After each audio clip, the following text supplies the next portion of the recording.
my name is Hope and welcome back to my channel. I like musicals, they're a big part of my life, and today we're going to be talking about a musical called Disenchantment. So Disenchantment is a semi-new cabaret-style musical which was set to perform on the West End this year. However, it has come under recent fire for being racist and very insensitive to a lot of different cultures, as well as having really inappropriate content within its musical. So if you are easily triggered by things, and for one particular part I will be putting a trigger warning in, where you can just skip that part of the video. If you are easily triggered by things, please don't watch this video, it's fine. Go watch one of my other videos that are a bit more light-hearted, because it does cover a lot of serious things and I think these things really need to be addressed. So without further ado, let's get into it.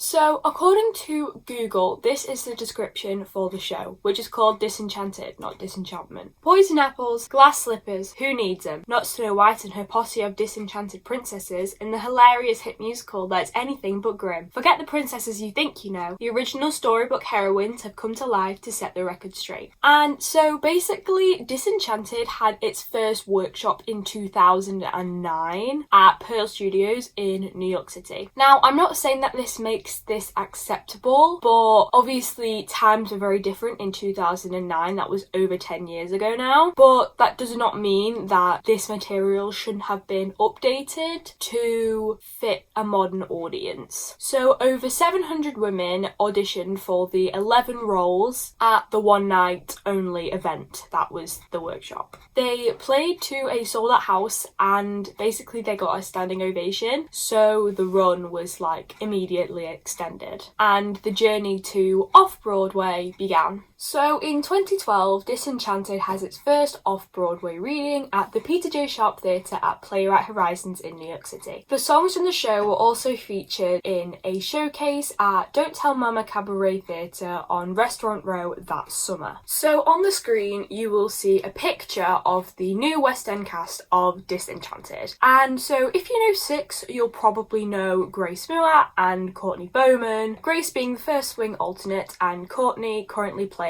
Anne Boleyn. Now, you might automatically see some issues with the different characters and I'm just going to point them out for you. First of all, Grace is playing Pocahontas, who is a Native American character. However, Grace is Asian. Why is she playing a Native American role when she is Asian? Because, you know, that's racist. We also have Courtney playing Princess, I don't know how to pronounce it, Badroul Badour, who should be Middle Eastern because it's basically Jasmine and she is from the Middle East and Courtney is actually black mixed. So again, this doesn't really make a lot of sense. We also have Tiana, and if you can see, she is a light-skinned mixed race woman, and Tiana is a black woman, and we know this, it is made aware in the show because we see both of Tiana's parents who are black. And if you're wondering like why I'm not saying anything about Belle and why Belle's black, it's because it's not integral to the character. Pocahontas is set in Native America. It is made a very big deal that she's Native American because the land gets colonized by English people. And then Jasmine is set in the Middle East. We see the setting is Middle Eastern. Like, there is a lot of clearly mapped out ethnicity links there, so it is important. And also with Tiana, we do see her parents and she is treated differently throughout the film because of her skin colour. So the skin colour is important to their characters, but you have to realise that if they can cast a black Belle, there is no reason why they could not cast a black Tiana. And I think this is the start of showing that this show is racist. So I think the one that I'm focusing on the most here is Grace and her hair. Now, I am very aware that Grace did not choose the style for her hair. She didn't decide what was going to happen, but obviously you would raise some concerns because the hairstyle is actually Roma braids, which is not native to Native American people at all. And also the feathers in her hair are just normal feathers and they're not actually bought from Native American people, showing that this is cultural appropriation instead of cultural appreciation, and so it just seems very insensitive to the Native American culture. Grace also posted a picture of her in the Pocahontas braids on her story and then also on her Instagram, and she immediately deleted it after a couple of minutes. So if you're aware something is wrong by doing that, you have to raise concerns. You shouldn't just not address it by being like, I know I'm in the wrong, but I'm gonna do this anyway. So again, I'm going to put on the screen the names of the character tracks for the musical, because it is an 11 character cast. However, they only aim to have 6 people playing the 11 characters. And you might notice something that is very, very concerning to me, which is track 5, Mulan, Pocahontas, and Princess Barubador, can't say it, are all played by the same track. You're telling me that a Chinese woman, a Native American woman, and a Middle Eastern woman are all played by the same person. This makes no sense. Like, I'm sure you can see why there is a lot of issues with that, for the main reason that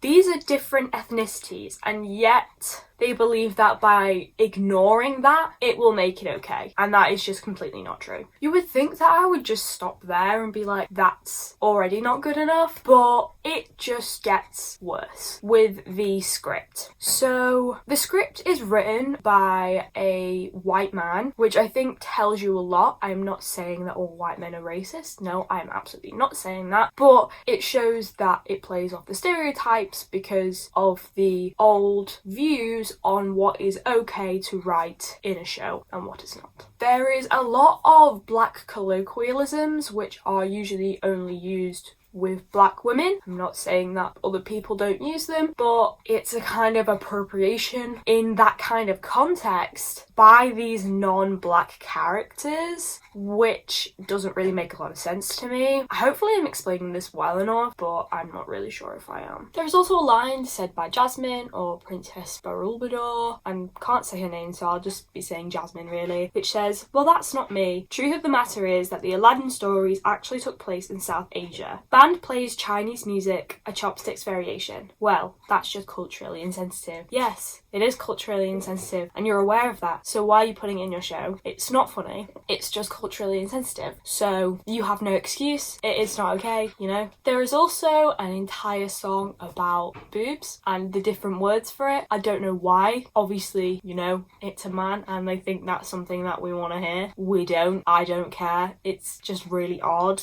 I'll put the lyrics on the screen because I don't really want to read them out. But, you know, why is this a song? I don't get it. Why?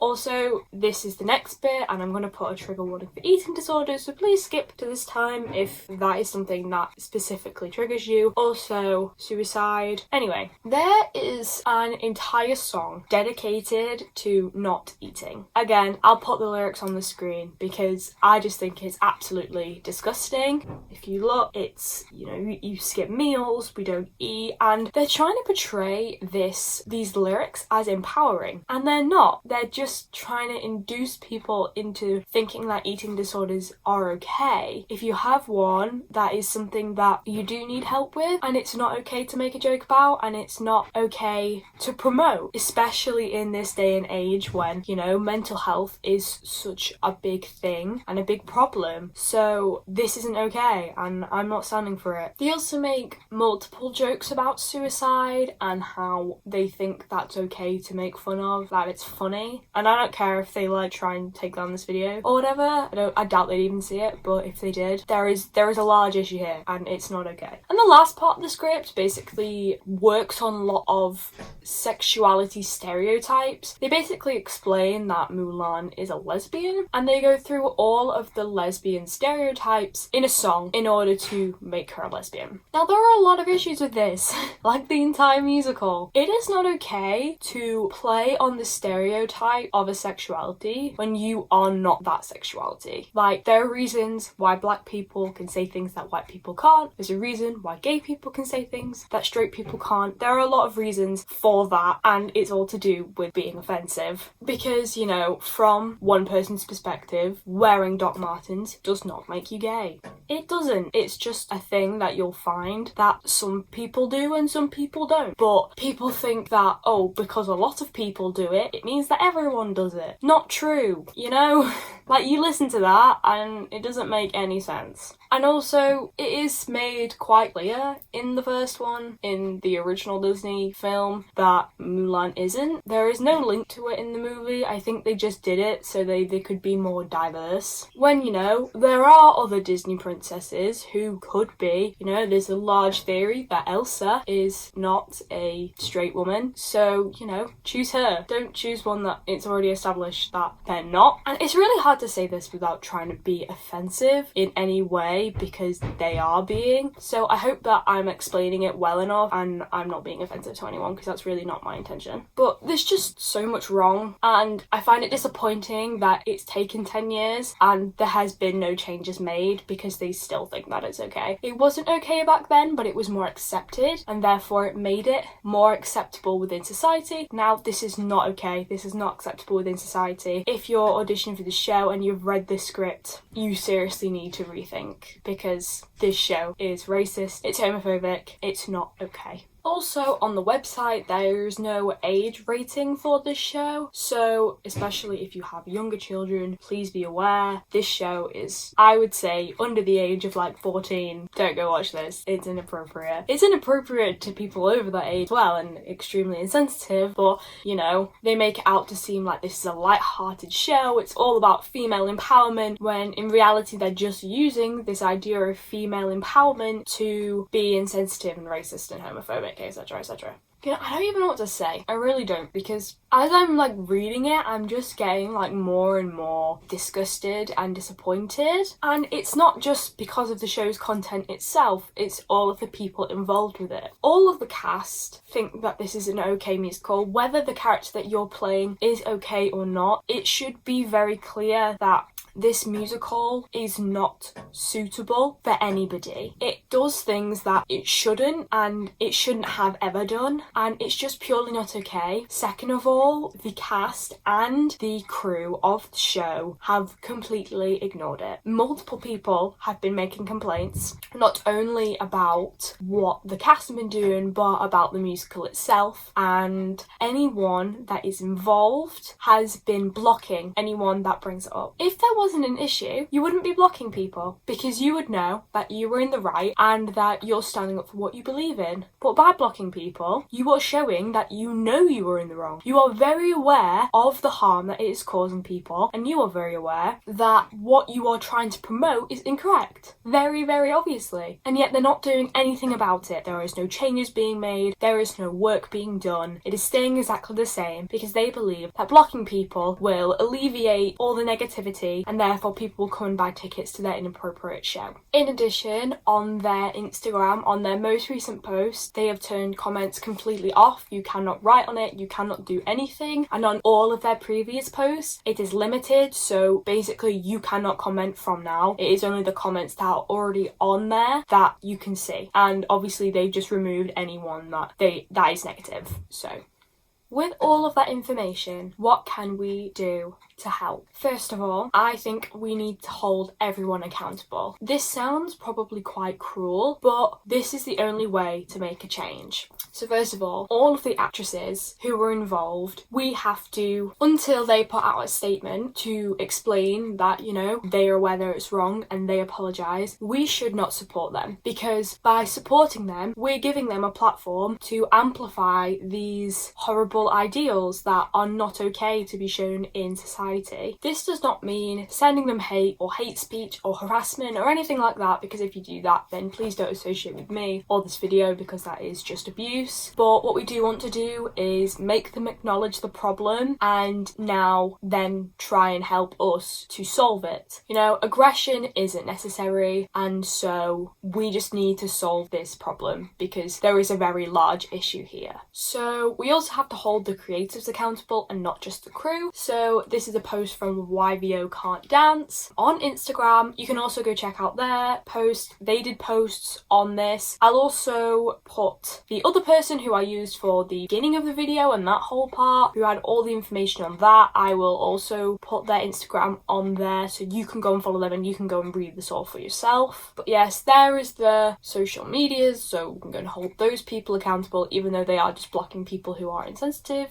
But what else can you do? You can not support the musical, you can not buy tickets, you shouldn't support any members of the show, especially if they don't address it. You know, they chose to be a part of this show, and so therefore they choose to be held accountable for the wrongdoings of the show. Obviously, do your own research, see why it's such a problem and it's not okay. And, you know, if you have friends who are into musicals, tell them about it, tell them to not support it. Do what we can to make sure this musical gets what it deserves and is shown to be extremely offensive, because that's what it is. I really find it disappointing that in 2021 we still have this problem, because we shouldn't. This shouldn't be an issue. And, you know, it is really disappointing, especially when you see people that, you know, aren't these older people with these old morals and they're still defending the show because you're in it. You have to address the problems of shows, even if you are in them, if you know they are wrong, because ultimately it's going to backfire on you as well. Because by taking part in a show and not saying anything about it, you are then automatically agreeing with what the show is portraying, which isn't always true and isn't okay. So, you know, I think that's it for this video. Please go and do your research. You know, if you like this video, please like it, subscribe if you feel like it. That helps me out a lot. But keep enjoying musicals as much as me, and I will see you in the next one.